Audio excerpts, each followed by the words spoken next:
That's my brother and my blood, and I will die and kill for him if necessary. Go to ground, go to ground, go to ground, go to ground, go to ground, go to ground, go to ground, go to ground, go to ground, go to ground. It's all about that warfare, boy. Give ground, give ground, back up, give ground, give ground, back up, give ground, give ground. It's all about that warfare, boy. Take ground, take ground, take ground, take ground, take ground, take ground, take ground, take ground. My soldiers take ground till them stand down. Take ground, take ground, take ground, take ground, take ground, take ground, take ground. My soldiers take ground till them stand down. Take ground, take ground, take ground. Nah, this ain't no movement, this a takedown. We will not be moved or intimidated. We ain't the type. You got a problem, tell them cross the fucking line. My niggas ain't polite. Soldiers to the left and right. I die for every man body. Before I be a coward, I'd rather be a dead body. This will be my kingdom when the hour pass. You can either get with it or get flipped like an hourglass. We live by honor and no excuse. Just sit the prayer up to the Lord. I told him, then let all the terrorists loose. Hold your tongue or get rebuked, cause you made a truce. With a race to make merchandise out of my abuse. Scared of who?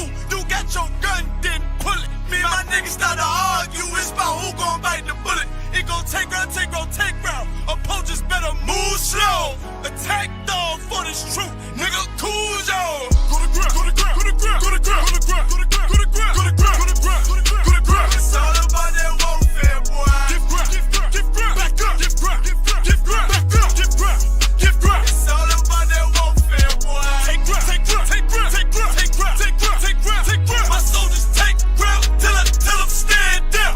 Take ground, take ground, take ground, take ground, take ground, take ground, take ground. My soldiers take ground till them stand down.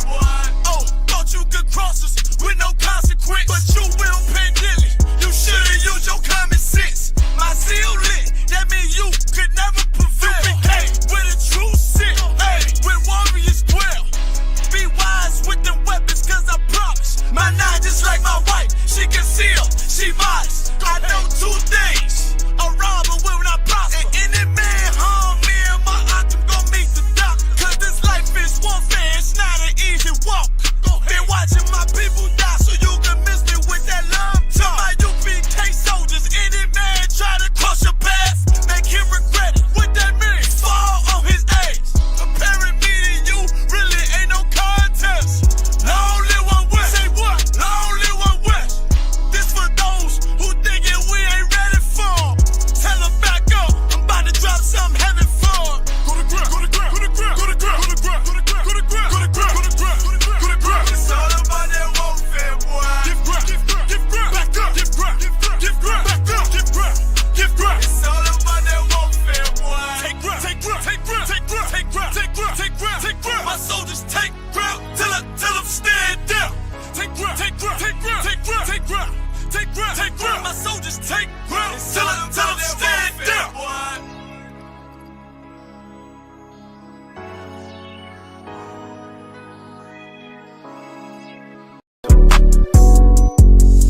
Yeah. UPK shit, man, One West. Hey. I'm a UPK nigga, I'm stuck in my ways. That's on them, letting cowards fill up they ranks. Goddamn, lost tribes got them following waves. Loyalty a lifestyle, nigga, I'm just saying. Yeah, I'm a saint, no New Orleans, it's going up. Next spot, we at the B&B. I'm turned up, I pull up in the SRT. Burning rubber, hey, UPK shit. Look, met her at the club, told her pull up to the lobby. She know I'm in the coat, we're all black, no Illuminati.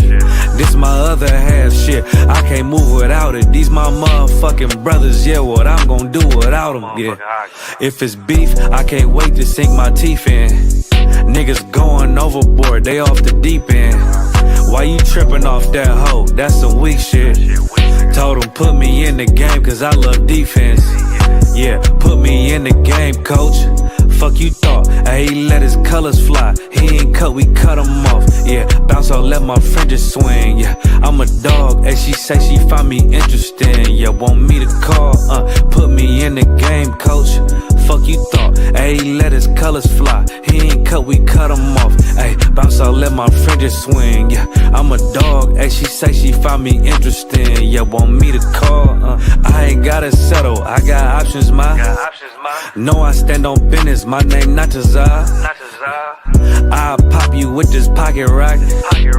Feed a nigga shells like a taco truck. Hey, this bitch got sound effects. It go pew pew pew. I ain't trippin' on no drink, got bottles in a room. I'm in Durham, North Carolina, bitch, it's 12 a.m. Look at them, they ain't none of us, and we ain't them. I told him, put me in the game, coach. Fuck you thought, ayy, let his colors fly. He ain't cut, we cut him off. Ayy, bounce out, let my fringes swing. Yeah, I'm a dog, ayy, she say she find me interesting. Yeah, want me to call, put me in the game, coach. Fuck you thought, ayy, let his colors fly. He ain't cut, we cut him off. Ayy, bounce out, let my fringes swing. Yeah, I'm a dog, ayy, she say she find me interesting. Want me to call, yeah. UPK shit, man, you already know what it is. It's the 55th annual Passover, man, turn up. We gon' do this shit the UPK way, not the other way. You hear me? Yeah. Back roll.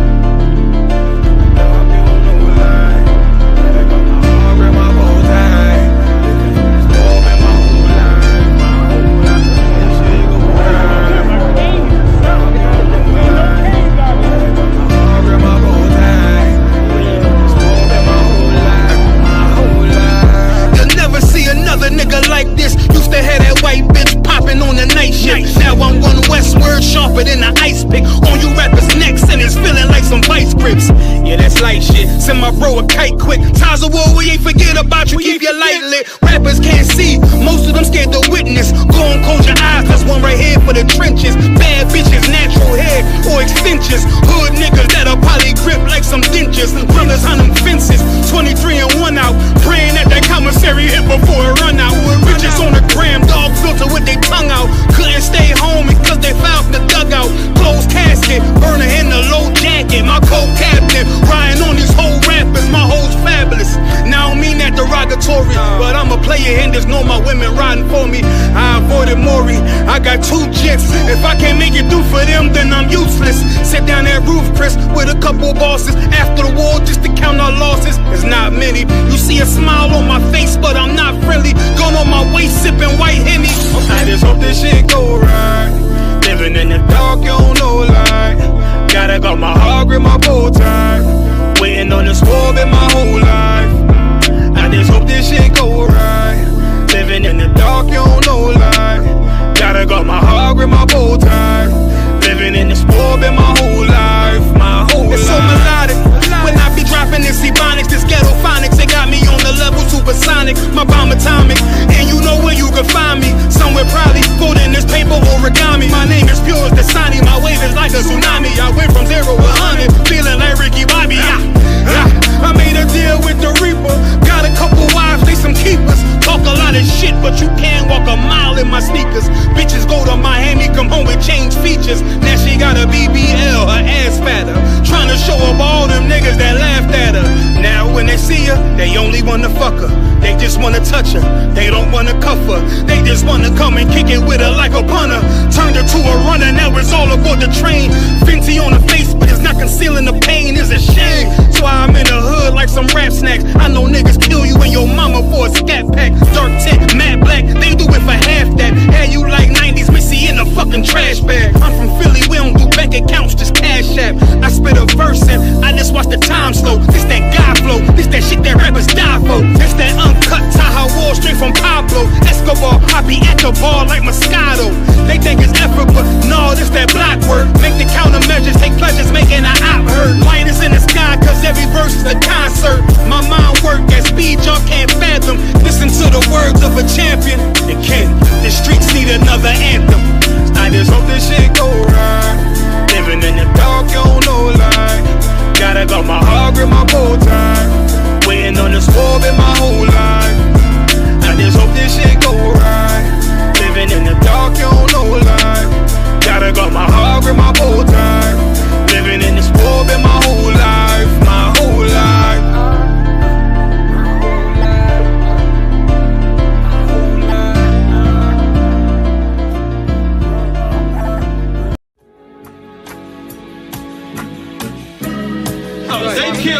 Give me Isaiah 14 and 21. They did the same thing to my people. So you said that they put millions of my people.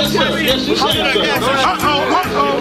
Should a murderer go to jail for murdering? Absolutely. Should a thief go to jail when he steals? Absolutely. Should a robber pay back the money he robbed? Absolutely. So why shouldn't the white man pay for what he did? That's right. That's right. One day you'll see just how it feels. Payback is a dog. It's a dog. Payback is a dog.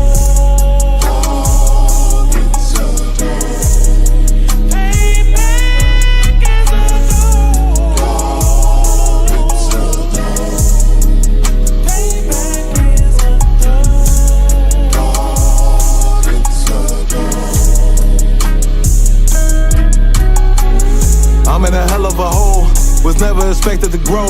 Just obstacle set in the road, that a result of me selling my soul. The story I'm telling is cold, but yet it's what everyone knows. The white man's the devil is known. America was never a home, only a place of captivity, safe facility, hating, disfigure me. They claim that I'm lazy, be killing me. Maybe the slavery draining my energy. 400 years and counting, the trail of my tears is countless. Main fact that I'm here is astounding, but I can't wait till this shit is surrounded. Ready to tangle my king and the angel, be ready to rap. Crack in the sky, nuclear missiles will make it official. I'm capturing every cracker surviving. Put them all in chains where they need to be, slavery for me. And let the whole world see that with them in the cage is safer in the streets. Put the dog on a leash, get resolved for the beast. 144, get the ruler show, we could all be at peace. As soon as the trumpets are sound, your kingdom we busting it down. The only way justice is found, the time for your judgment is now. Someday you'll see just how it feels. Payback is a dog. It's a dog. Payback is a dog. It's a dog. Payback is a dog. It's a dog. Payback is a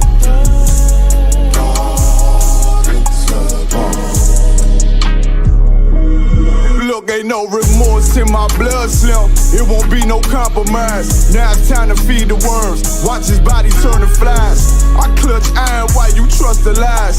The next Glock I buy gon' be Gen 5. I get it customized. And sending shots off like farewell.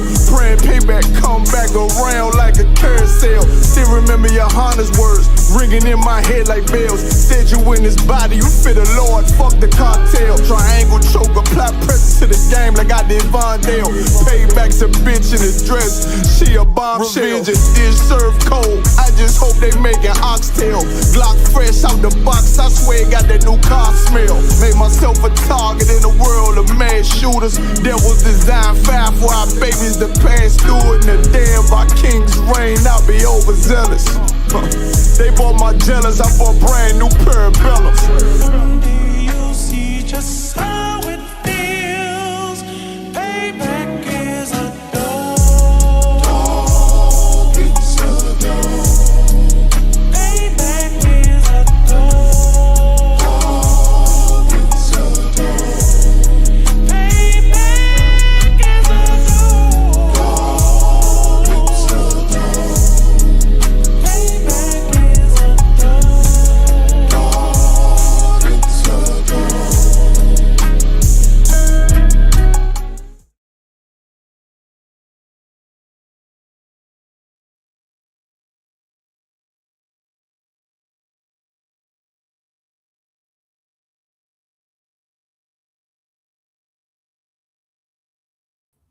Shalom Israel, this is the Wednesday night history class. Also remember, check out Commanding General Yohanna's radio show, which is Monday 2 a.m. UK time. We have classes here, Monday through Friday, live in the physical school, Monday, Wednesday, Thursday. Have them online Tuesday and Friday. Like, comment, share. Any questions, you can type them in the chat and we'll get to them. But we're going to pick up from where we left off last week. Hey, Shalom, I got Officer Haban Yugar with me today. We're going to pick up from where we left off last week. Bear with me. Let me see where we was. Hold on.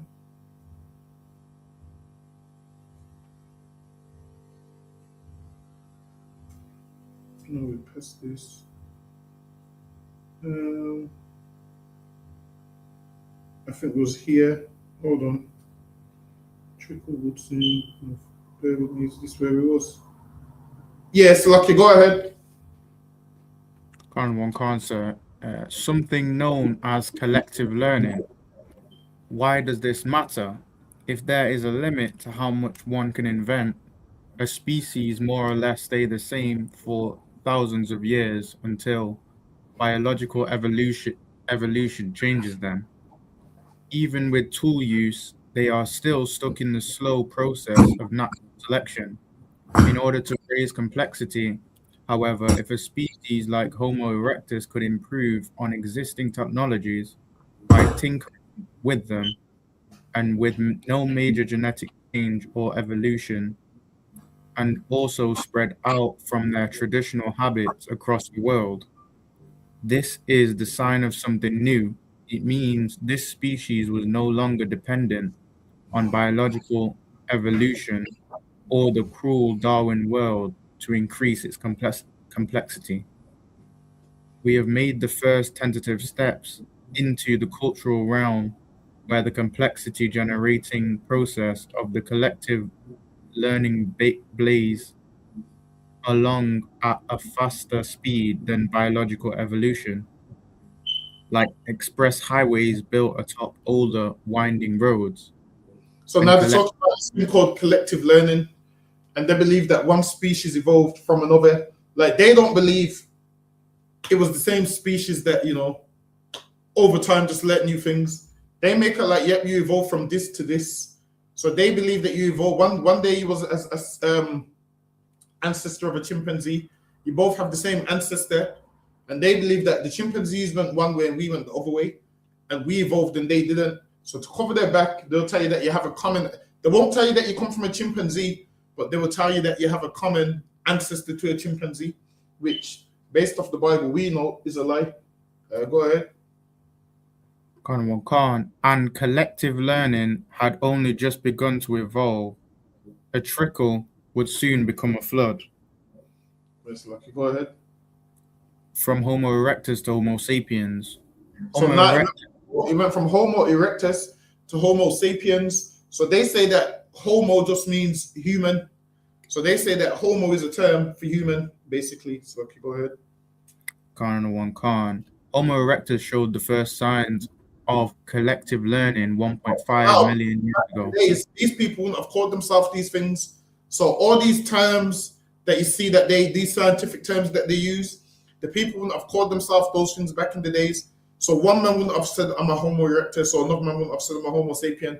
They wouldn't have called themselves those things. All of these things is modern terms that scientists that have named these things. Go ahead.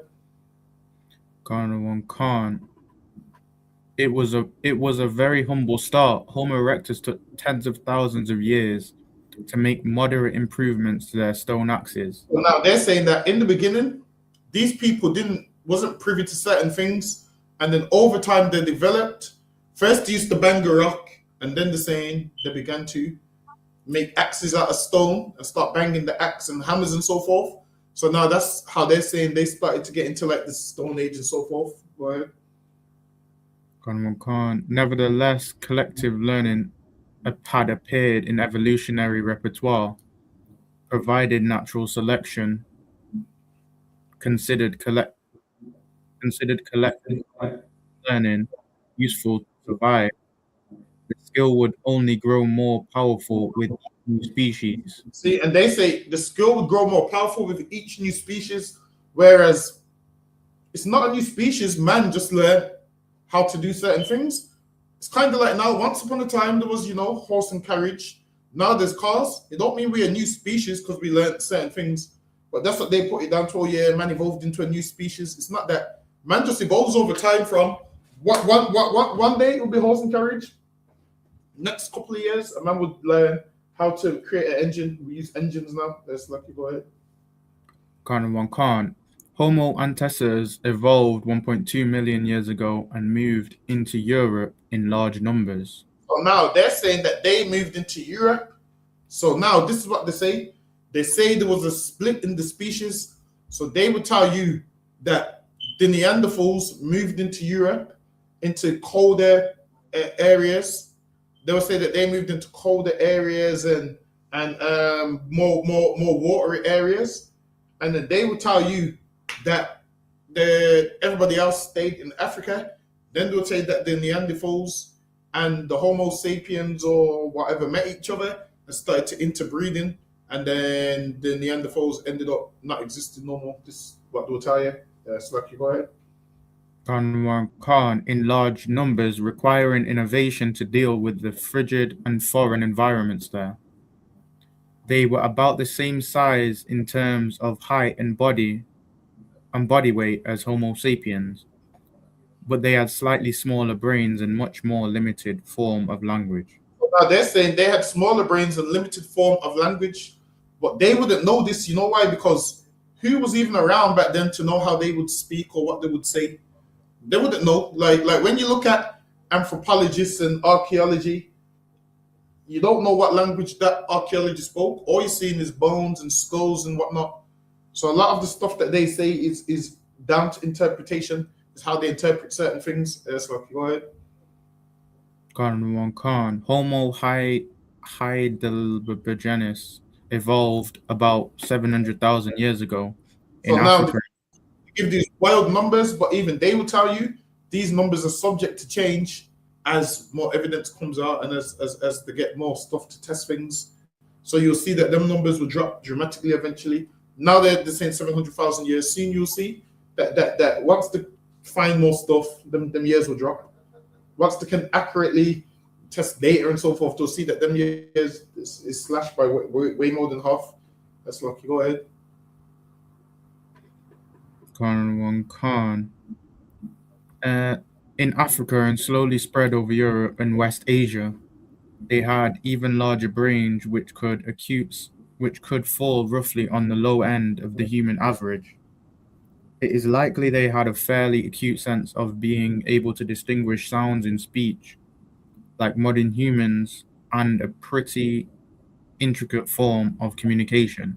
All of that speculation, because like I said, nobody from back then that would have been there back when 700,000 years ago, what they're talking about, there's nobody that back then documenting things to let these up know anything like that. Now, like think about it, if back then they're saying that people's brain capacity was limited and they didn't know certain things.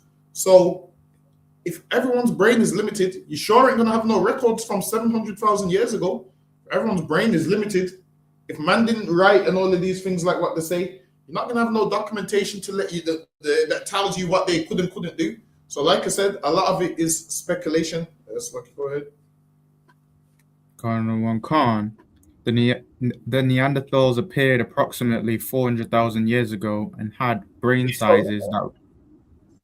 So now they're saying the Neanderthals appeared because they're saying that now the Homo sapiens stayed in Africa and the Neanderthals appeared. And then once there was certain land bridges, they would tell you that man and animals crossed those land bridges into other regions. So they'll say they crossed those land bridges and those land bridges took them to where the Neanderthals was, which they say they had migrated earlier from Africa into Europe. This is what they say. The Neanderthals migrated earlier from Africa into Europe. And then the ones that was still in Africa eventually crossed the land bridges and ended up mixing with the Neanderthals. So go ahead.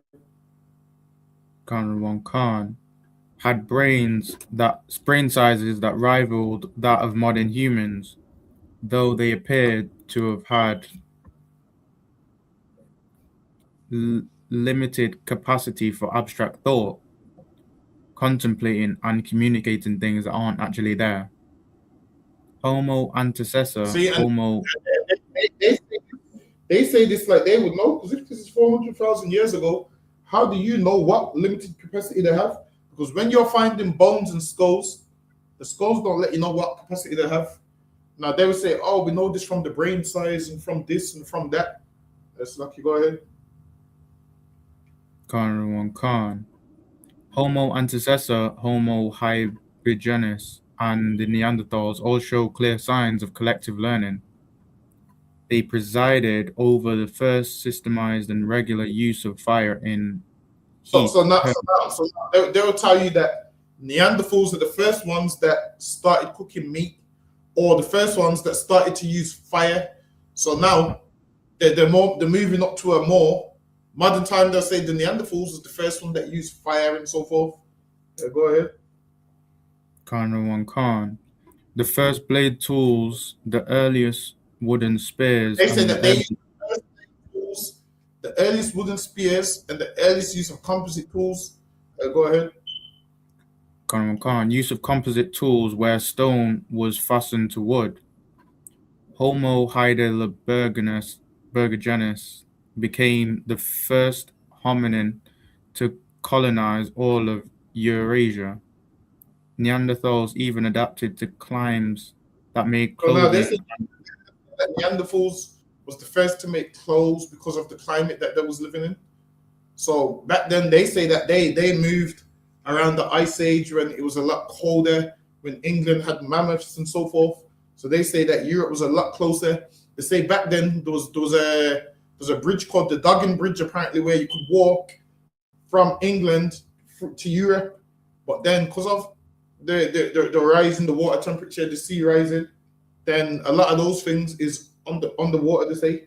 So they say this is why before England went to the island how it was, surrounded by water, saying a lot of that you could walk through Europe. So they say, go ahead. Khan. Neanderthals even adapted in climate that made clothing and other cultural innovations necessary for insulation and warmth. They manufactured complex tools with prepared stone cores, producing a variety of implements, sharp point scrapers, hand axes, wood handles. And now they said these Neanderthals came up with all these tools. Go ahead. Khan, with deliberate use of high quality stone materials and countless variations of improvements over time. Hold on one second, Habon. Council. Give me 1 second.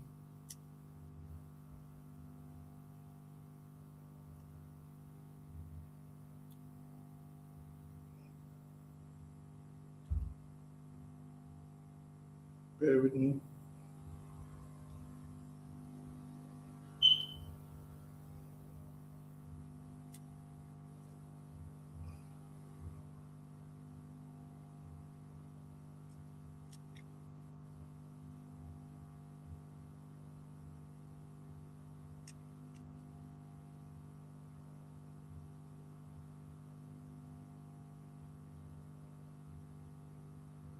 Yes, Lucky, go ahead. That's the whole slide, isn't it? Yes, Lucky, go ahead. Khan. Invention and expansion across the old world is a clear sign of collective learning growing evolutionarily stronger. So now they'll tell you all of that. So Lucky, go ahead. Then 315,000 years ago, people that were anatomically identical to Homo sapiens first appeared in Africa. So now they say 315,000 years ago, because they would say 315,000 years ago, man appeared in Africa because they found bones in Morocco, and they say they go back to 315,000 years ago. A crazy number. So they would tell you, yep, life began in Africa because these bones go back to what they found in Morocco. Yes, Lucky, go ahead. Khan. Why did Homo antecessor, Homo heidelberg, and the Neanderthals all go extinct while Homo sapiens did not? And they say, why did the Neanderthals go extinct? So people like to say the Edomites, the Neanderthals, and all of those kind of things. But now what you'll find out is when you go all the way back, they will tell you that these Homo erectus or Homo sapiens and Neanderthals started off the same, and then the Neanderthals migrated. They migrated and started moving into colder climates. So now when you look up Neanderthal, the Neanderthals named after where they found the fossils. So it was found in a valley called Neander Valley. So because it was found in a place called Neander Valley, that's how it got the name Neanderthals. That's how they got the name Neanderthals, because they say the bones was found in Neander Valley Hold on, let me pull up Neander Valley.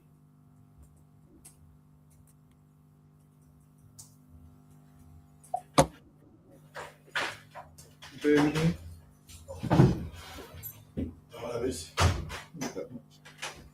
So hold on. So now that's the only reason they call them Neanderthals, because they found the bones there. So we'll let you know here. The Neanderthal, German, sometimes called the Neander Valley in English, is a small valley of the river Dossel in the German state of North Rhine-Westphalia. Blah, blah, blah. The valley lies within the, hold on. So it says the valley lies within the limits of the towns of Ekrath and Mettmann. In August 1856, the area became famous for the discovery of Neanderthal 1, one of the first specimens of Homo neanderthalensis to be found. The Neanderthal was originally a limestone canyon. Hold on. So now, basically, they didn't call themselves Neanderthals. Their bones was found in the Neander Valley, and that's how they got the name Neanderthal. That's how they got the name. So before, prior to that, they wouldn't ever call themselves Neanderthals. That's just what they was given the name because people found their bones in the Neander Valley. So Neander Valley basically means Neanderthal, basically. That's lucky. Go ahead, Habab. Kanawan Khan. Simply because Homo sapiens was the most talented at collective learning. For example, once Homo sapiens... They say that there was different evolution of people at the time. They say the older people started off in Africa, the Neanderthals, went to Europe, and then the people that they say was living in Africa crossed. It's called the Long Bridge. Crossed the Long Bridge, and then they ended up in Europe, and then they started to attack the Neanderthals and make marriages with them. And then they say that all of us have 1 or 2% Neanderthal blood. This is the nonsense that they give you. Let's let you go ahead. Even they say that they say the Neanderthals and the Homo sapiens have 99 point whatever DNA, and that's because before they became Neanderthals, before they became so-called Neanderthals, they was what? All in one place until they moved out. Listen, don't correct me if I'm wrong, but it sounds like to me they're trying to do find the excuse for Jacob and Esau. To me, sounds like they're trying to find some kind of cover up instead of just saying, because in the beginning, imagine according to evolution, the Homo sapiens or whatever and the Neanderthals all started off the same, and then the Neanderthals left and became something else. So I can go ahead. Khan. Once Homo sapiens entered regions already populated by the Neanderthals, we outcompeted them for resources. So they're saying that they entered places where the Neanderthals was, and they're saying that the Homo sapiens outcompeted them. Go ahead. Khan. Likely unalive many of them, and notably also interbred with them. Outside of... Is that the unalive many of them and interbred with them? Go ahead. Khan. Outside of Africa, and a substantial amount of our DNA today includes Neanderthal genes. So everyone's got Neanderthal blood in them. Some nonsense. Go ahead. Khan. Homo sapiens had the most advanced collective learning, the most diverse toolkits, and were the most adaptable to new environments. We had big brains, a greater capacity for language. They say he was able to get languages and whatnot because we had a bigger brain, and now having a bigger brain means you can soak up more knowledge and do more things. Go ahead. Khan. And we were more capable of abstract thought, as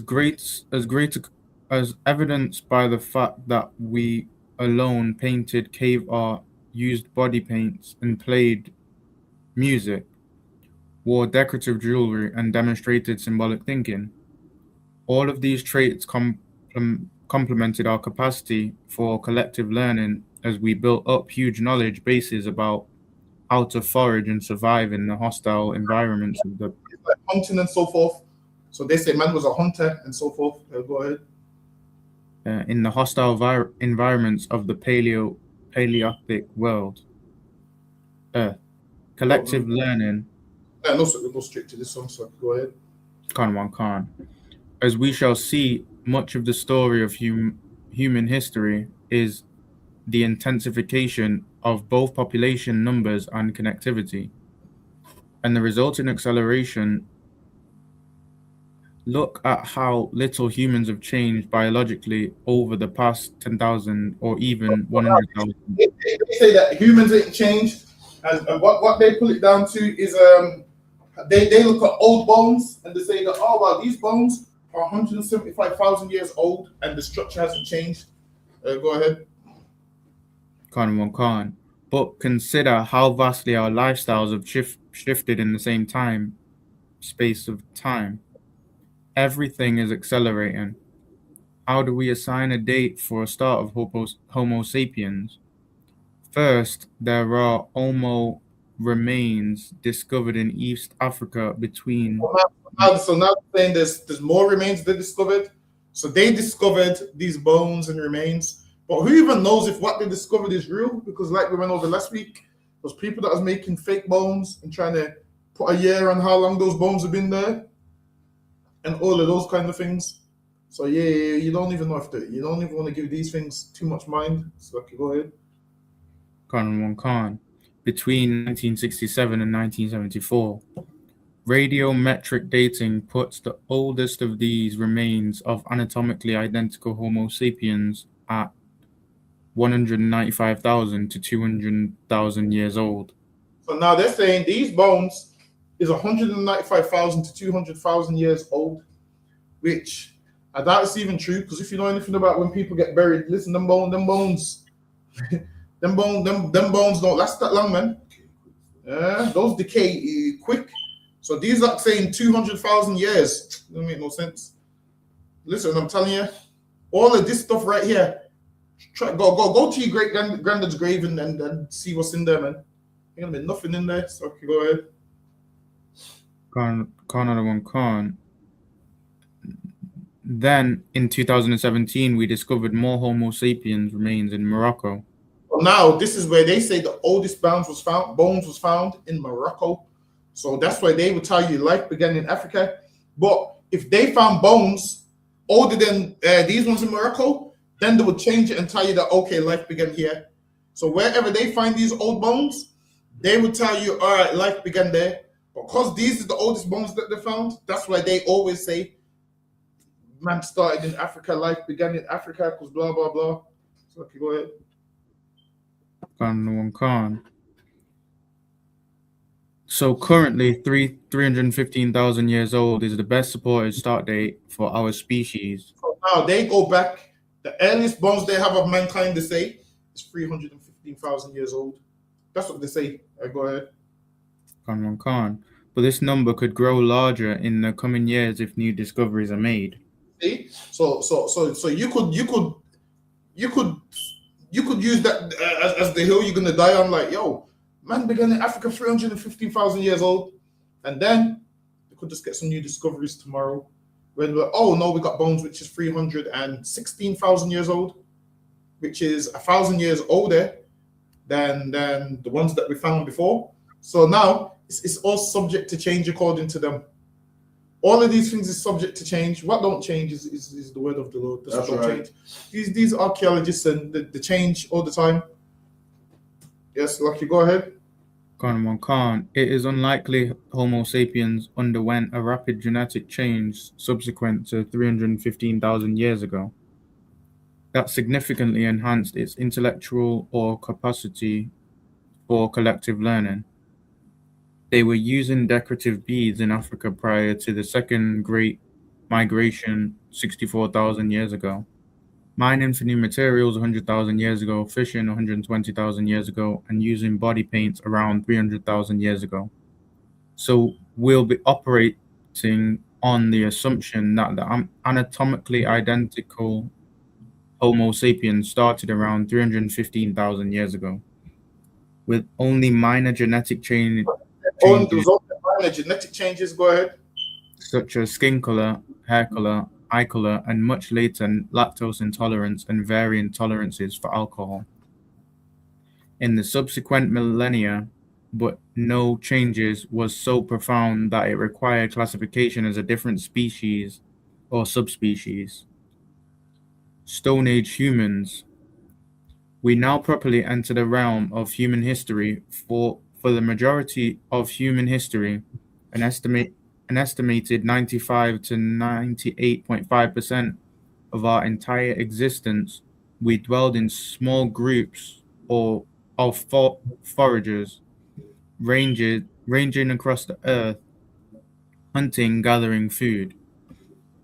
The historical actors in this part of the story were anatomically identical to modern humans, with the same range of emotions and capacity for invention that we possess today. As such, it's easier for us to feel empathy with those in this part of the story than the living beings of earlier periods. These people were us. If we had been born in that era, we would have behaved the same way. But human foragers lived very different lifestyles in a world hit with ice ages and populated by Now they're talking about ice ages and all of those things. Hold on, let me see. Yeah, it's lucky. Go ahead. Khan and populated by a terrifying range of megafauna, from saber-toothed tigers to carnivorous 3 meter tall kangaroos. The past is indeed another country, if not another planet. Taking Another thing, back then you had these tall kangaroos and you had all these tall and large animals. 3 meters is tall because a 6 foot man is like 1.88 meters, I believe. Yeah, a 6 foot man is about 1.88 meters. So 3 meters, kangaroo's like his size and a half. So let me go ahead. Khan. Taking the 315,000 year date as our starting point, approximately 100 billion humans have lived and died on the surface of the earth since the origin of our species. Of those, 16 to 20 billion have lived since the start of the Industrial Revolution 250 years ago, with nearly 8 billion alive today. At the time of writing, in addition, 55 billion are estimated to have lived between the beginning of agriculture 12,000 years ago and go read that part again. Khan. An additional 55 billion are estimated to have lived between the beginning of agriculture 12,000 years ago and the Industrial Revolution. Hold on, wait a minute. There's something that I wanted. Did I want in here? Actually, no, keep reading. Khan. That's 71 to 75 billion people out of 100 billion. Now they're giving you the estimate of how much people would have lived. Go ahead. Khan. That leaves approximately 25 to 29 billion people who lived between 12,000 and 315 years ago. The foraging era. So they're letting you know how many people lived in Africa, so they're saying. Go ahead. Khan. And then they can't narrow it down saying the amount of people that lived in Africa, because back then no one called it Africa. Everything was called by its land and who occupied it. Now, like Africa, calling it Africa is a blanket term. Like when a man says I'm African, that's a blanket term, because that's like a man saying to you is European. You want to know where, and it's like a man saying to me, yo, where do I live in? I say Europe. That could be Spain, Portugal. It could be anywhere. It could be Europe, anywhere in Europe. So a man saying, I live in Africa.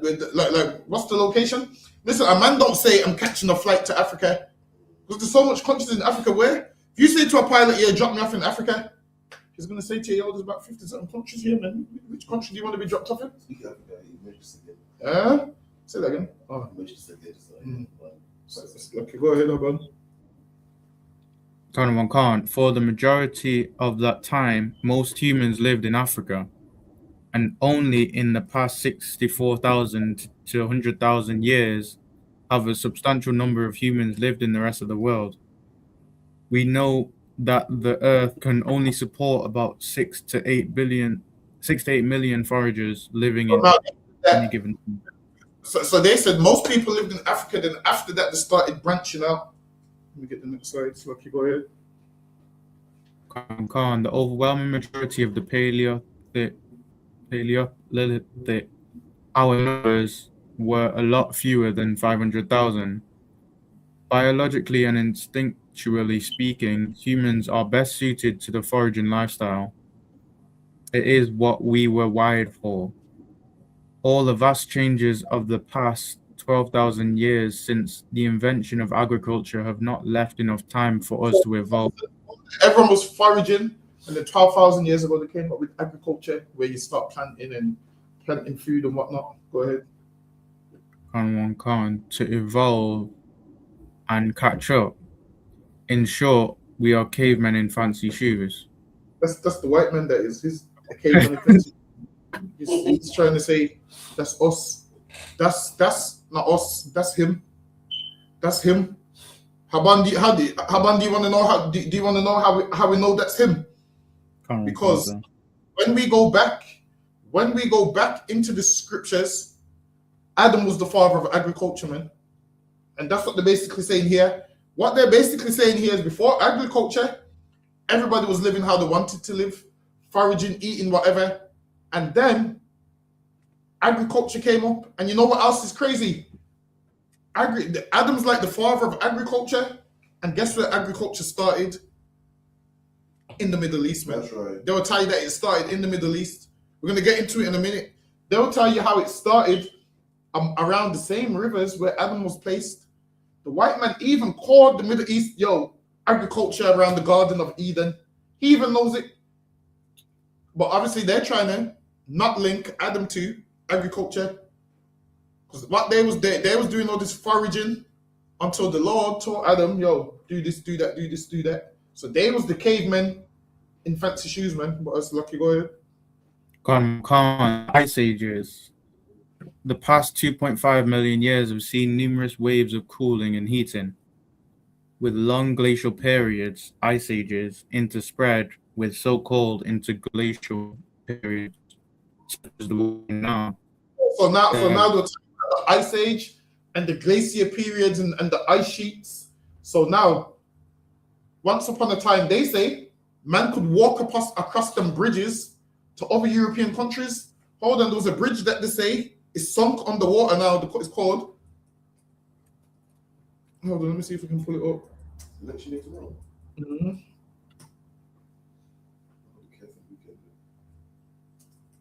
This one. Yeah, but when people go crazy, so they don't get the results back in the weekend. They don't get what? The results. Oh. Shit, Haban, so lucky. I'm typing in Duggan Bridge. These lot think I'm talking about something else. This laptop's about to have to type in Ice Age. If that was the name of it. That's the name of it. Duggan Bridge. So lucky as me messing up. Hold on. Oh, where's it? Hold on.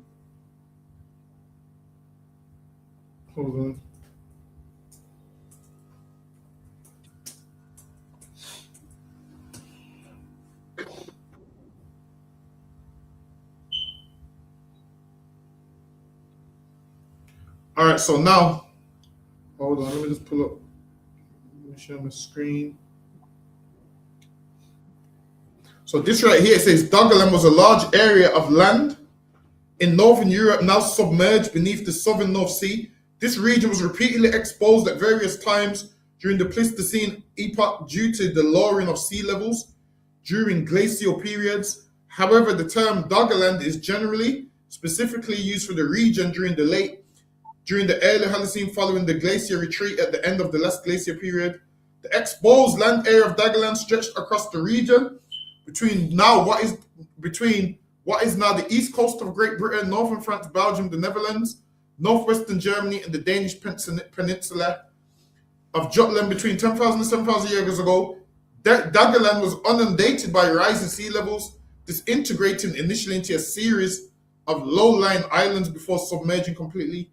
The impact of the tsunami generated by the Sturgeon underwater landslide 8,200 years ago on Doggerland is controversial. The flooded land is known as the Dogger Littoral. So now, they tell you that man could walk from England into other European countries. And then, because of water rising and whatnot. Man couldn't do that no more. They said man couldn't do that no more. So that's how they explain the Ice Age.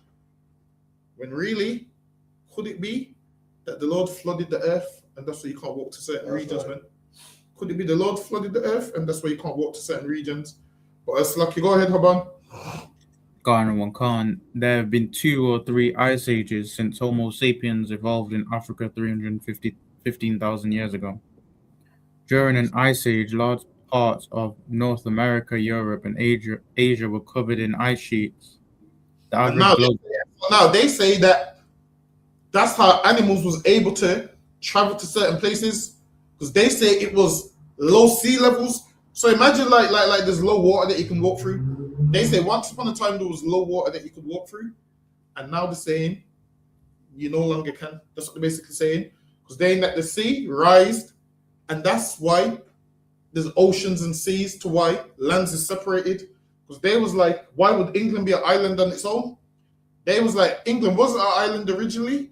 It was a place where you could cross the Doggerland Bridge, and people migrated through the earth during the Ice Age. So they say one day it was too cold and whatnot. Then as the ice melted and climates became warmer, people started to spread out across the earth. That's what they say. So okay, go ahead. Khan.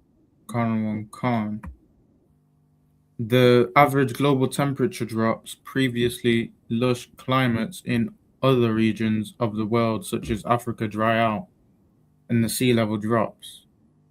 The second to last ice age started 195,000 years ago. So they say the last ice age was 195,000 years ago. Hold on, let me get my next slide. Lucky, go ahead. Khan. When Homo sapiens were alive and well in Africa, it continued for a further 60,000 years until an interglacial period began 135,000 years ago. The interglacial lasted for just 20,000 years until approximately 115,000 years ago. Interglacial periods are generally shorter than glacial ones. The last glacial period began 115,000 years ago, and it was a particularly long time, lasting just over 100,000 years. It was in this world that humans migrated out of Africa and across the earth. So now they're telling you this is the time once people started to spread out across the earth. So now they're trying to tell you something else, but what they're telling you supports the Bible. I'm gonna tell you why. You know why? Because the Bible tells you that man started off in one place. They're telling you that man started off in one place before they branched out. The Bible tells you that also, man started off in one place before they branched out. Let's look. You go ahead. Khan. At the height of the last ice age, about 30% of the Earth's terrestrial surface was covered with ice. Where ice sheets did not spread, colder temperatures made forests turn to woodland or even deserts. Winters lasted longer than they currently do, while most humans 115,000 years ago lived in Africa. The conditions there were much more frigid than those experienced in Africa today. Let's say that once upon a time, Africa was colder than it is today. So that's what they're saying. It was cold once upon a time, and they say people migrated because they wanted food, and there weren't enough room for everyone to be there, and so forth. But that's lucky. Go ahead. Khan. Homo sapiens' foraging method of finding food remained the same for thousands of years. So foraging is like hunting, and that's what they would do. Hunt for food. Go ahead. Khan. Roam a territory hunting and gathering until the flora and fauna of the region become depleted. So now they say that they would hunt so much that the region would become depleted, and then they would move on. So that's how they spread out through the earth. They say, go ahead. Khan. Then move on to another region while the previous one naturally replenishes itself. And that's what they say. They would say these that would stress a region so much until they have to move and wait for it to replenish itself. And now Them not doing that. Listen, in the Bible tells us, yo, we gotta let the land rest, man. So listen, what these are trying, what these archaeologists are trying to do, they don't want to tell you, yeah, the Bible's right, because the Bible tells you, listen, they only know this recently that you must let lands rest and leave things and it will replenish. We knew that years ago just from having the records. Go ahead. Khan. Using this method, the entire surface of the earth can only support 6 to 8 million foragers. So they're saying this earth can only support 6 to 8 million hunters. Go ahead. Khan. As human populations in Africa grew, they needed to find more food to support them. The answer to this problem was not to intensify the amount of food produced in Africa, but to extensify by traveling further and further afield. This may have prompted the first great migration of humans out of Africa 100,000 years ago into the Middle East. This prompted the first migration out of Africa 100,000 years ago into the Middle East. Go ahead. Khan, with some indicators that they reached as far as India. These regions were still out of reach of the ice sheets despite this migration. The vast majority of humans remained in Africa. We have indicators in our DNA histories that human genetic diversity shrunk dramatically before the second Great Migration. And now they're talking about this Great Migration. They say that they moved for food and all of those things, but hold that, but get me Genesis chapter 11 and verse 6. Come on, sir. 11 and 6. Yeah, Genesis 11 and verse 6. Genesis chapter 11, verse 6. And the Lord said, behold, the people is one. And you know what's crazy? They will tell you that Iraq is where early civilizations began. And then they will let you know in archaeology that man spread out over the earth from places like Mesopotamia, which is modern day Iraq, I believe. They will tell you that man spread it out from modern day Iraq because it was an early place of civilization. That's what archaeology will tell you. And they will tell you man migrated from Mesopotamia. Why? Because they needed food and so forth. But how ironic that the Bible places the migration in the same place, man. The same place they migrated from. The Bible lets you know why they really migrated. Now, them saying that they migrated for food is speculation, because no one was around at the time to know why they migrated. So it only makes sense that they migrated for the reason why the Lord said they migrated. Hold on, let me pull it up. Let me see if I can pull it up.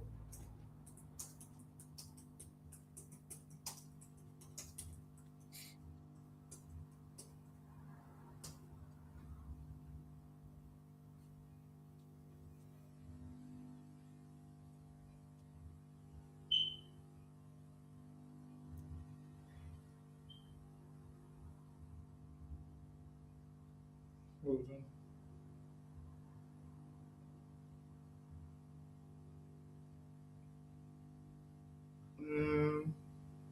Let me see if this gives me. Hold on.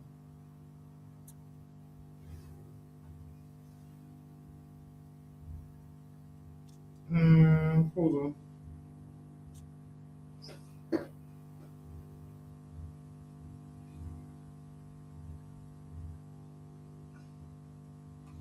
Hold on. Wait a minute. Let me type in something. See if it gives me.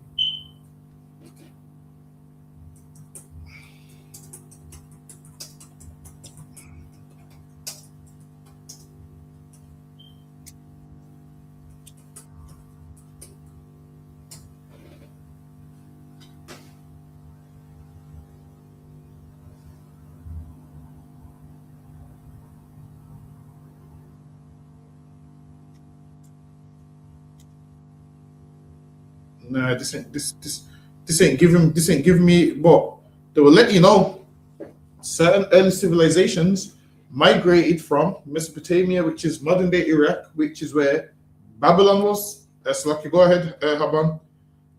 Khan. And they have all one language. And this they begin to do. and now nothing will be restrained from them. What the people's doing when they came together, how they was trying to build a tower.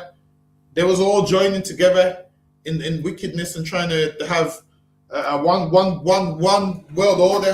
What was trying to all come together, and the Lord separated their languages and spread them out across the face of the earth. And in archaeology, what they would call this is like a migration. But when you look up where Mesopotamia is and so forth, and how these that was spread it out from Africa, then spread it out from Mesopotamia, they say the Tower of Babel was in that same region. So go ahead. Khan. And now nothing will be restrained from them, which they have imagined to do. Go to, let us go down, and there confound their language, that they may not understand one another's speech. And the Lord confounded their languages, meaning they was all speaking the same thing. And the Lord confounded their languages, which means early stages, they was all speaking one language. That's what the Bible says. Now the archaeologists say in the beginning, all of them would have been speaking one thing until over time they got different languages. They don't tell you how they got the different languages. It's because the Lord went down there, and the Lord went down there and did what? Scattered them. And then over time, you will branch off with your family and someone else will branch with their family. And then each time you add a new word to your vocab, a next word, and then that becomes your language. And the new words that you've added to your vocab won't be in my vocab. So when I hear you say those words, I don't know what it means. And over time, your accent changes and so forth. And then it's near enough a whole new language. So Lucky, go ahead. Khan. So the Lord scattered them from thence upon the face of all of the earth, and they left off to build the city. Therefore is the name of it called Babel, because the Lord did there confound the language of all the earth. And from thence did the Lord scatter them abroad upon the face of the earth. They did what? Did the Lord confound the language of all the earth. And from thence did the Lord scatter them abroad upon the face of the earth. And that's how man spread out over the face of the earth. Because remember, after the flood, Noah and his kids came off the ark together, man. Came off the ark together. Then over time, his kids had kids and had kids. And then they began to start trying to join together and build towers. And that's how man was scattered upon the face of the earth. So the history will tell you about this migration and all of these kind of things. Go ahead. Actually, you can go back to the slide. Was there any more in the Bible? Or I think that's about it, right? From these generations. No, then it goes into generations of Shem. Oh yes, Lucky, go ahead.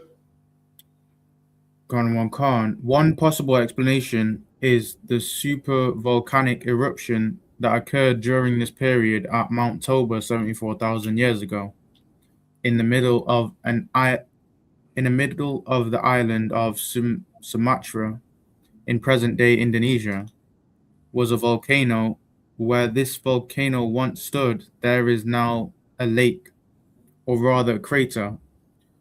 Mount Toba exploded with the force of 1.5 million Hiroshima-sized bombs, and with the force of the nuclear arsenal of every single country in the world. So much people died in this volcanic eruption. Population went down and whatnot. Go ahead. Khan, multiplied by at least 3. The eruption threw an unprecedented amount of rock into the atmosphere, scattering rubble and magma far and wide on a continental scale. A layer of volcanic ash, an average of 15 centimeters thick, settled over everything in South and East Asia. These lot saying all of this sounds like Sodom and Gomorrah to me. That's right. It sounds like to me. I might be wrong. I'm usually wrong sometimes. I might be wrong again, but it's Lucky, go ahead. I'm just saying a lot of stuff that they're masking archaeology sounds like things you find in the Bible. It's Lucky, go ahead. Khan, but also in India and India, Arabia, and as far as East Africa, much more ash was flung up. But also in India, Arabia, and as far as East Africa, go ahead.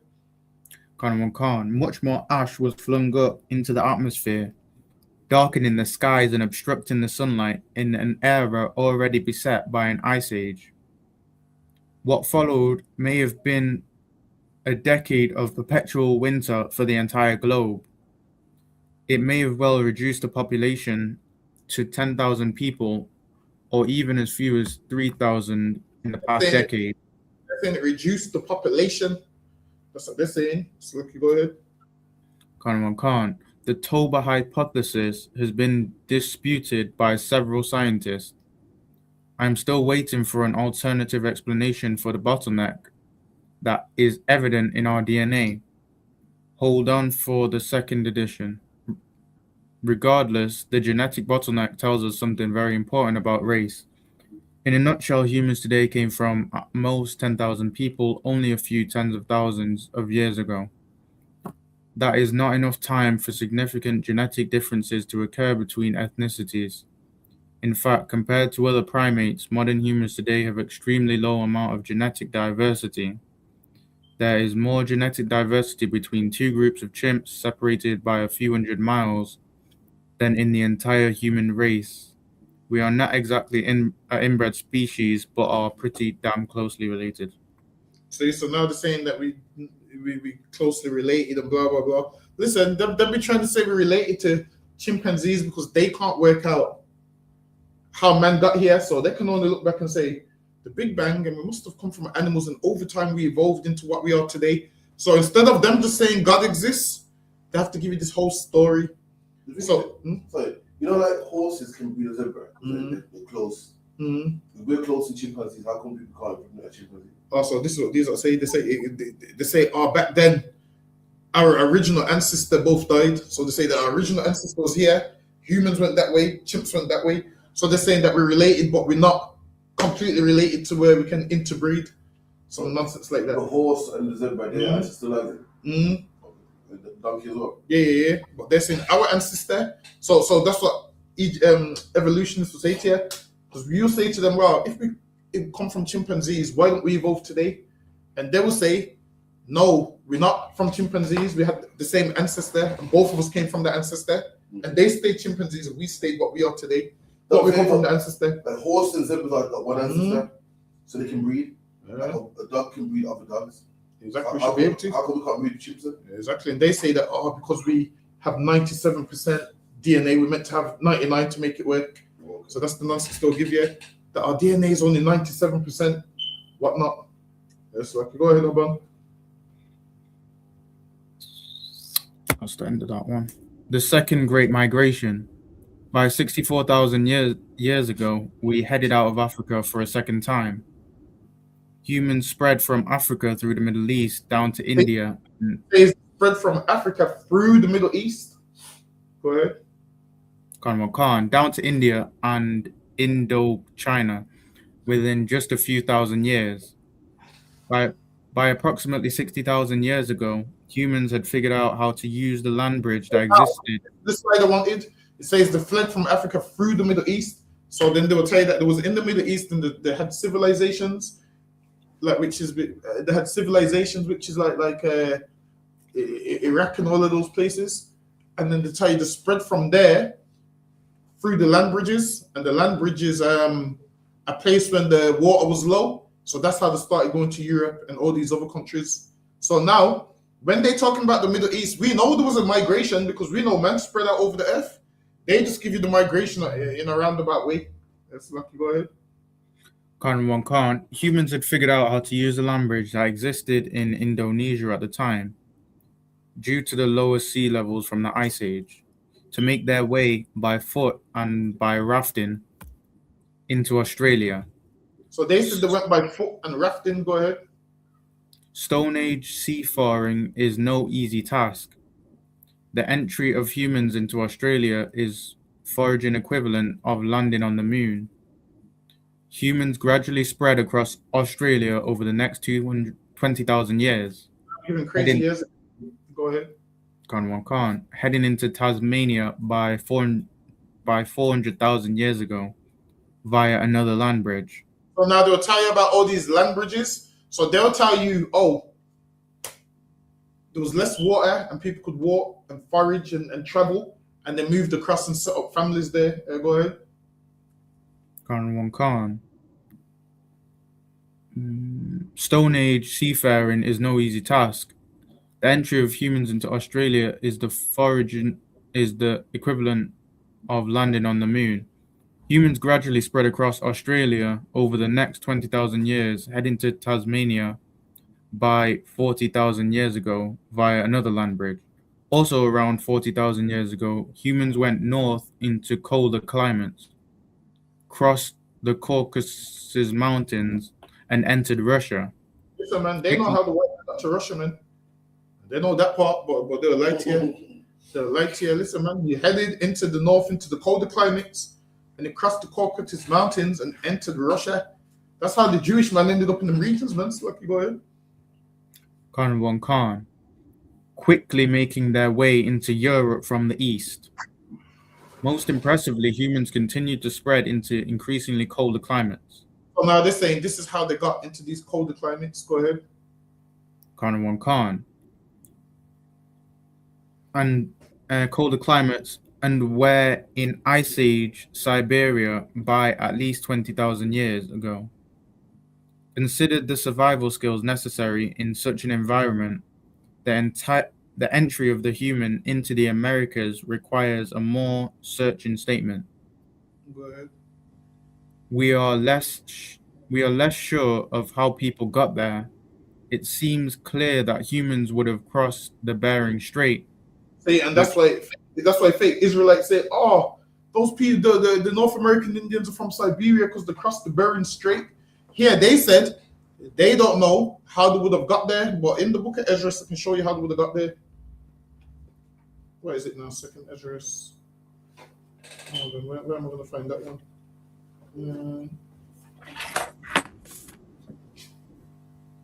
Hold on. It's somewhere. Hold on, let me see if I can find it.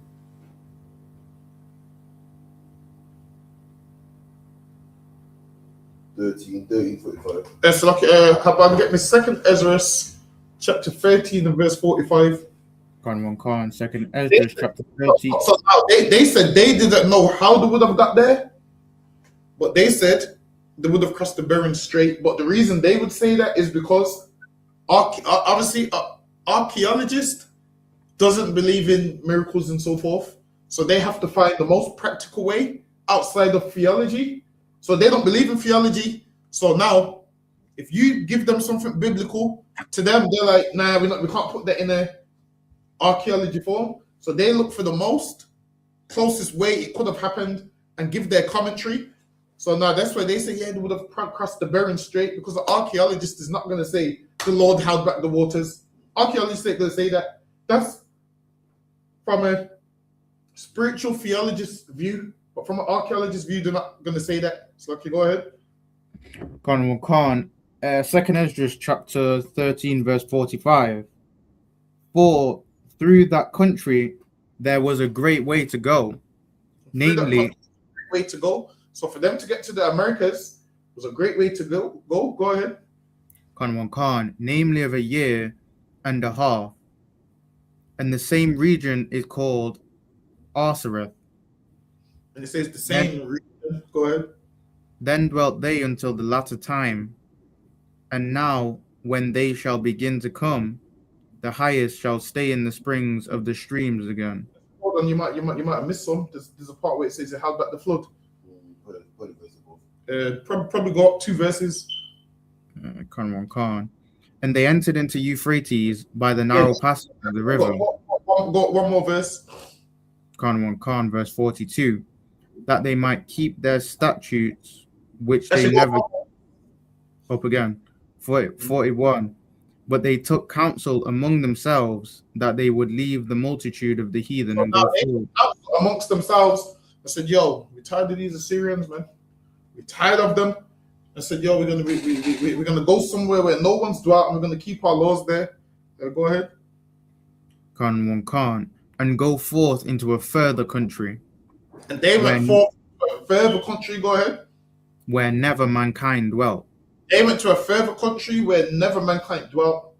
And the same thing the archaeologists say is nobody dwelt there, man.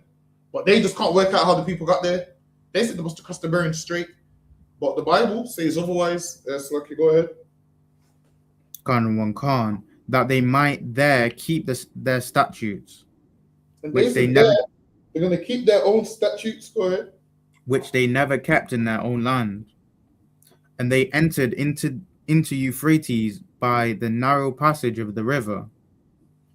For the Most High then shewed signs for them, and held still the flood. Passage, and the Lord showed signs for them. Go ahead.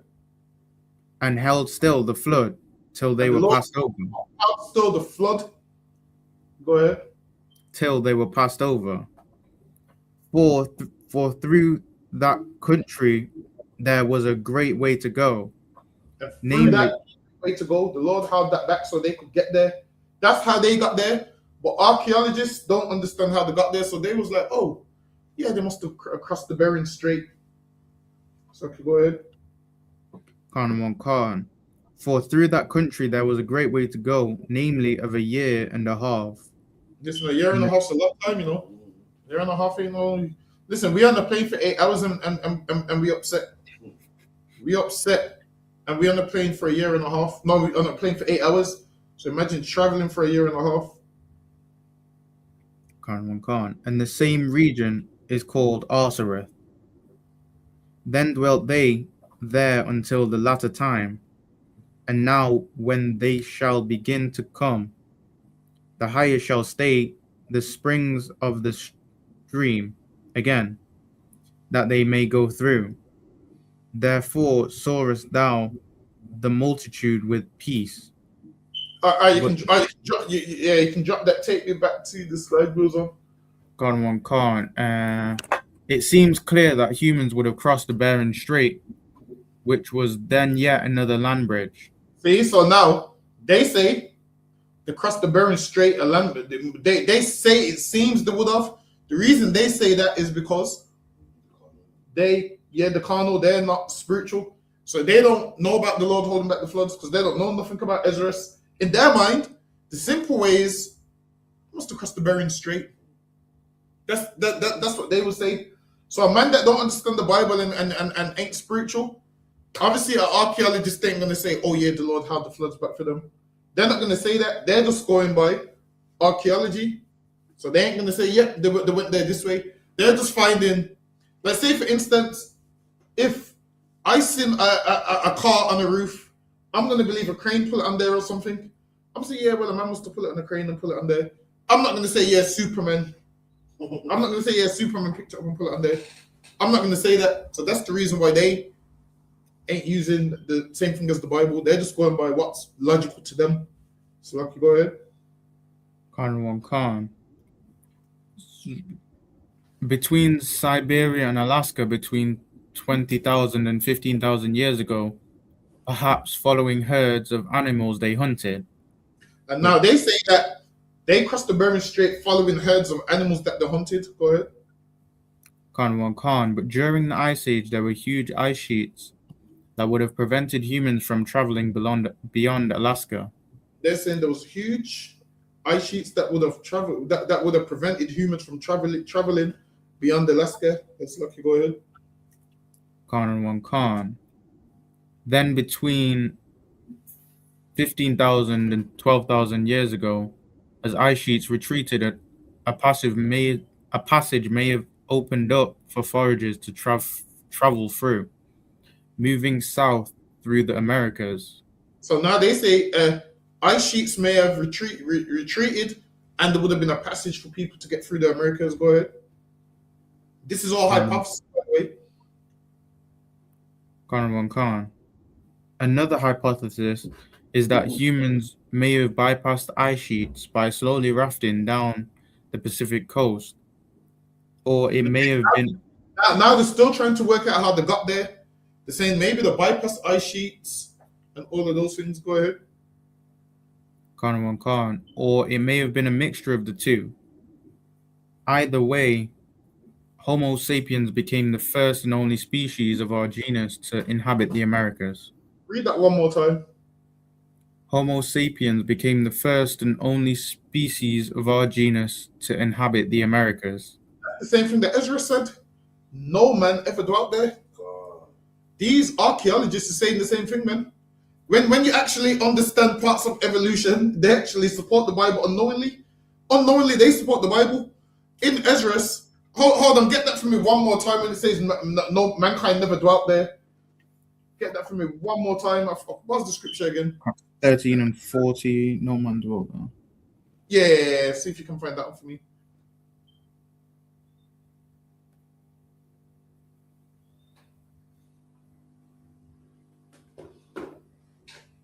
Khan, verse 41. But they took this counsel among themselves that they would leave the multitude of the heathen and go forth further into a country where never mankind dwelt. And they said, in Ezra's, they said they're going to go to a country where never mankind dwelt. And here it says, Homo sapiens became the first and only species of our genus to inhabit the Americas, which is letting you know. And imagine this. That's mad. So, sorry. The beginning of life, no one's ever dwelt in America for natives. Yeah. You know, usually the history is about wars and this man and that man and migration. That's mad. Yeah. There's the first one to dwell there, and these lot are saying the same thing. Imagine, these lot have never said, yeah, nobody else dwelt. They never highlight nobody else not dwelling nowhere else, but the Americans, they know, but nobody else dwelt there before. So now, archaeology is basically saying the same thing, to just get their years and dates and a few things mixed up and how they got there. Because they don't know how they got there. It's because the Lord held back the flood. Because imagine this. They're saying, yo, we don't know how they got there. Maybe the ref did. But how would they get there if there was ice sheets?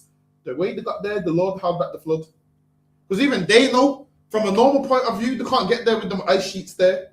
So they're saying, yo, they must have crossed some bridge. There must have been a bridge that got them there. Not realizing it's the Lord that got them there. So, not realizing it's the Lord that got them there. So these archaeologists don't even know. They're saying the same thing that Ezra was saying. And the thing is this, how could Ezra get this so spot on, man? How could Ezra get this so spot on from all them years ago, living where he lived? Living where he lived and writing how he writes. How could he get this spot on? Why wouldn't he choose another land if the Bible's not true? Why wouldn't he choose another land? He happened to choose a land which is spot on, which lets you know the Lord is with this Bible, man. Okay, go ahead. So, what's the Bible saying? They got there on boats or some shit? Or? Yeah, he's saying you don't know how they got there, but he's saying Homo sapiens was the first people to ever dwell there. That's mad. So before there's animals and stuff. Yeah, so he's saying no humans ever dwelt there. So he's saying however they got there, they was the first people to get there at that time. I chat GPT, same thing. That's mad, yes. You know what I'm saying? So even they know, even they agree with the Bible unknowingly. When you look at evolution, you have to know what to take away from it and what not. Let me skip that slide.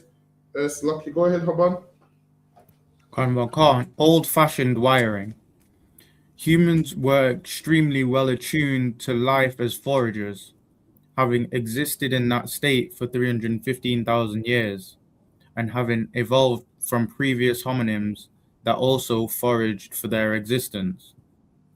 But we had to cope with potential damaging situations that would end our genetic line there and then. Our instincts evolved accordingly. In many ways, human instincts are designed to exist in small foraging communities. For example, take social anxiety. In modernity, there isn't really any good reason to have anxiety prior to giving a talk to a crowd of strangers or being nervous before a first date. Now they're saying that we learned how to become nervous based on when we was foragers and living in a little village or city. Go ahead. Khan, there are millions of people out there in your city.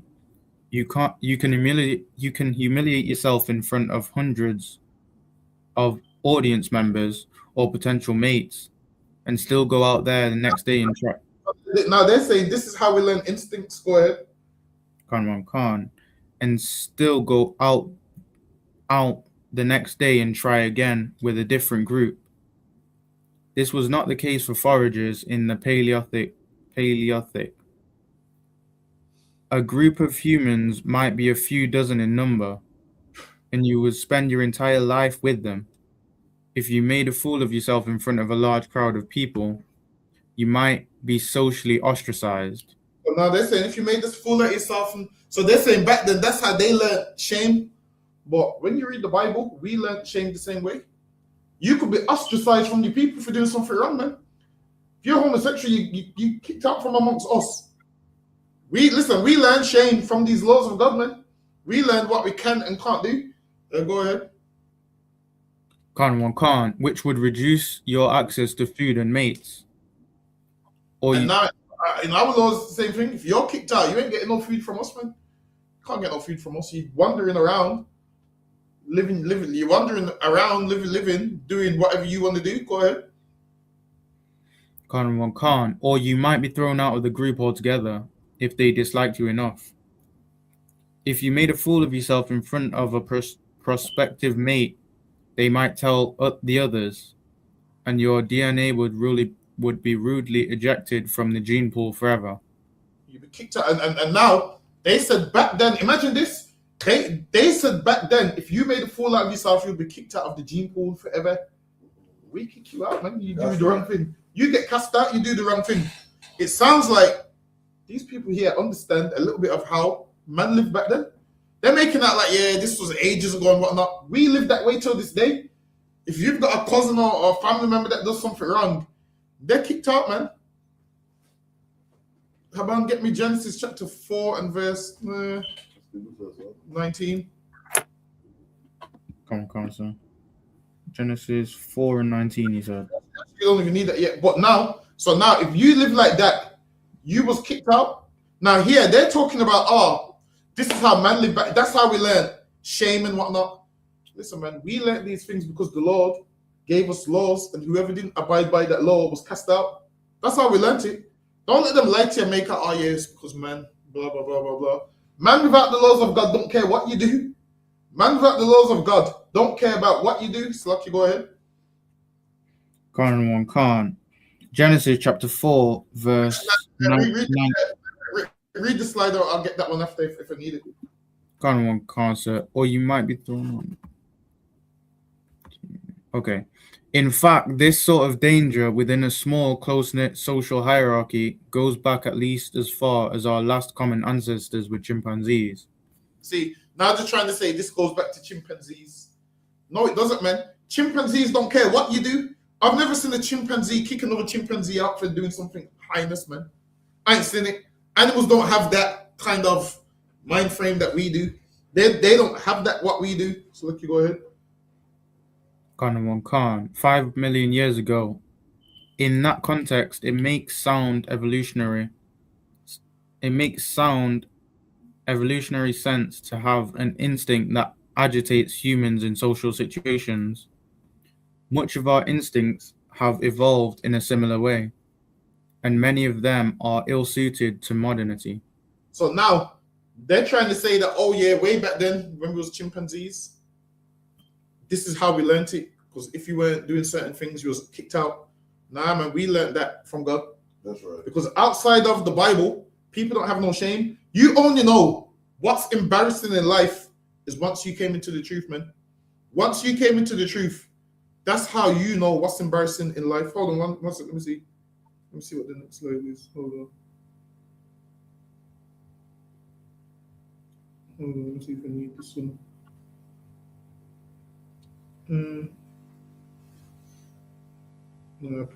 So now, this is what happens.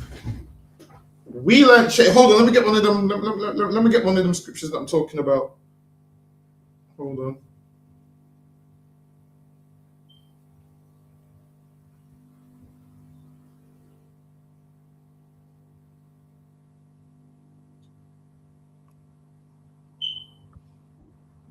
Hold on. Let me just get a simple one. Leviticus 23:29. Let me just get one.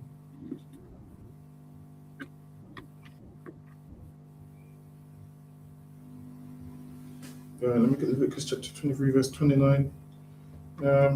But here it says, for whatsoever soul it be that shall not be afflicted in that same day, he shall be cut off from among his people.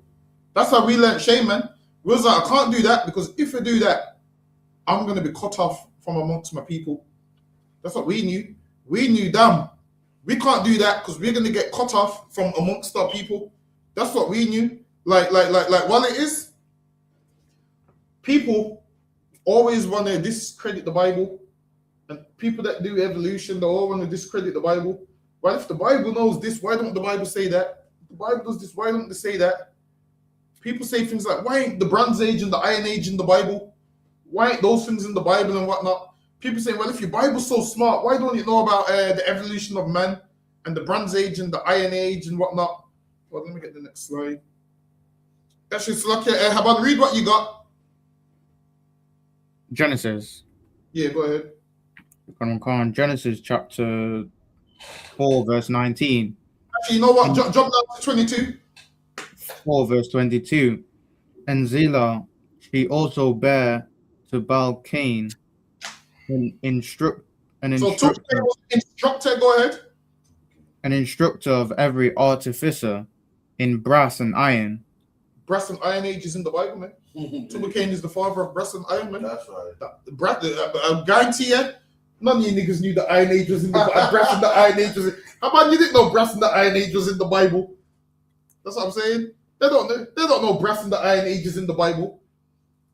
That's what I'm saying. All these things you find in evolution is in the Bible. Imagine this. The Bible tells you about the brass and Iron Age. It says Tubal-Cain was an instructor in brass and iron, man. What's that?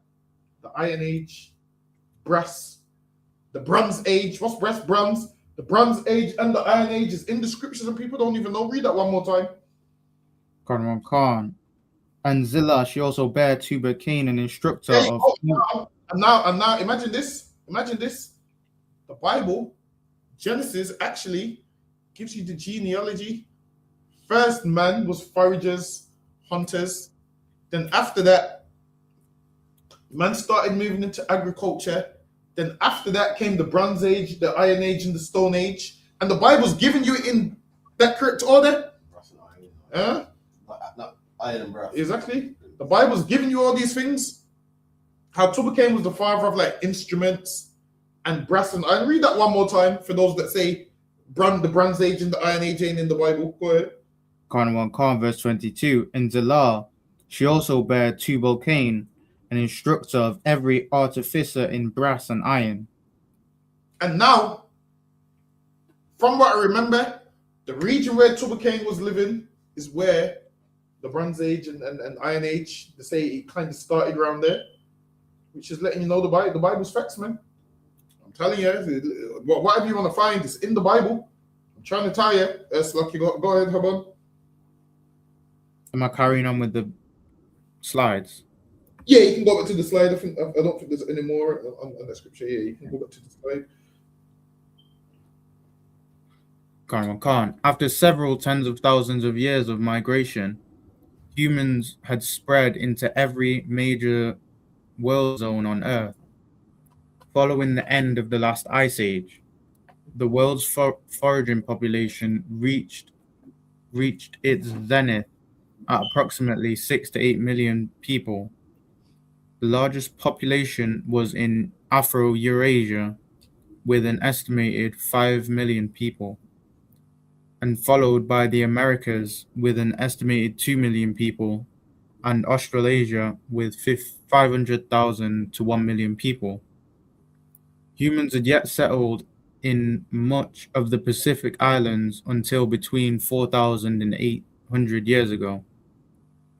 Due to the end of the last ice age 12,000 years ago, the Fertile Crescent in the Middle East experienced... It says the Fertile Crescent in the Middle East. Let's see where's the Fertile Crescent?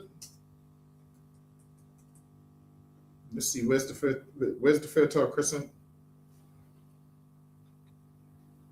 See, it says the Fertile Crescent is a crescent-shaped region in the Middle East, spanning parts of modern-day Iraq, Syria, Lebanon, Israel, Jordan, Palestine, Egypt, Turkey, and Iran. And imagine that, where the Lord said is the land of milk and honey, They call it the Fertile Crescent, which was flourishing, man. Even they know the Middle East is, you know, the land of all lands. Slucky, go ahead. Khan in the Middle East experienced a greening and They call abundance. the Fertile Crescent in the Middle East experienced a greening. And where did the Lord put Adam in the Middle East, man? Go ahead. Khan, and abundance of food so that generations and foragers did not have to migrate in order to find it. And imagine this, foragers before Adam, they was migrating to find food. Once Adam came and was in the Fertile Crescent and those regions, and he was planting and whatnot, they didn't have to go out to find food no more. Go ahead. Khan. Such territories are called Gardens of Eden. Hold on. Even the historians know the Fertile Crescent and this part of the Middle East, they call it the Garden of Eden. The same place where Adam was, they call it the Garden of Eden in the Bible. And these like, no, yo, this location gets so much stuff here. This is the Garden of Eden. Even they know this. Go ahead. Khan. By historians and archaeologists, foragers switched to semi-sedentary lives, collecting surrounding vegetation and hunting animals, while reducing the amount of distance they traveled over the course of a generation. Then, as populations boomed and food became scarcer, these foragers were forced into what archaeologists call the trap of sedentism, and were compelled to domesticate plants and animals in order to prevent themselves from starving. This was the start of the farming, where This was the start of farming, man. Hold on, let me get hold on. Let me get Genesis chapter 2 and verse 8. Genesis chapter 2 and verse 8. 2 and imagine they call the Fertile Crescent the cradle of civilization. That's what they call it, man. It's lucky. Go ahead. Khan. And the Lord planted a garden eastward in Eden. And there he put the man whom he had formed. And out of the ground made the Lord God to grow every tree that is pleasant to the sight. Now even they understood at one time. They even said it at one time. Man didn't have to forage no more and travel for food. That's what they said. Why? Because the Lord, made everything grow. They don't know how. They just said, man, just planted plants and they didn't need to travel no more. They said that what? The Fertile Crescent is the cradle of civilization. They said the cradle of civilization is in the Middle East. The Lord said he put a man east in the Garden of Eden. They called the Middle East the Garden of Eden. How much more proof do we need? Like, how much more proof do we need, man? That's my word. Before the curse of Adam, he had to plant food and shit in it. And before that, he never. Nah. And this is saying in the Fertile Crescent, it's booming. Yeah. So first man used to forage for food, and then they didn't need to travel. It was booming, and then it's kind of crazy. Later on, you'll see that man had to start farming more harder and come up with more technical stuff to farm. But obviously, archaeology will tell you in a different way. Archaeology will tell you in a different way. So now in the beginning, they never used farming were as difficult as it is now, basically, until obviously Adam messed up and then he had to spit up his brow. But Lucky, go ahead. Am I carrying on in the Bible? Yeah, go ahead. Let me hear what else is in there. Khan. That is pleasant to the sight and good for food. The tree of life also is in the midst of the garden. Hold on, wait a minute. Let me type in, where did agriculture start?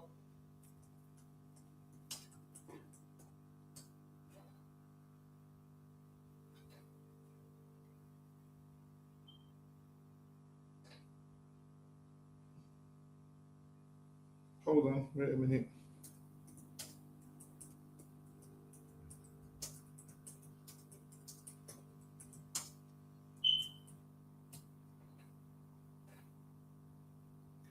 Look at read that scripture that you're holding right there.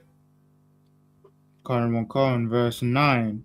Now of the ground made the Lord God to grow every tree that is pleasant to the sight and good for food.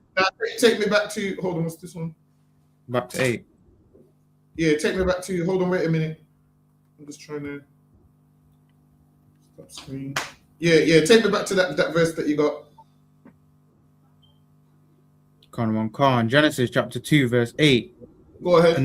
And the Lord God planted a garden eastward in Eden, and there he put the man whom he had formed.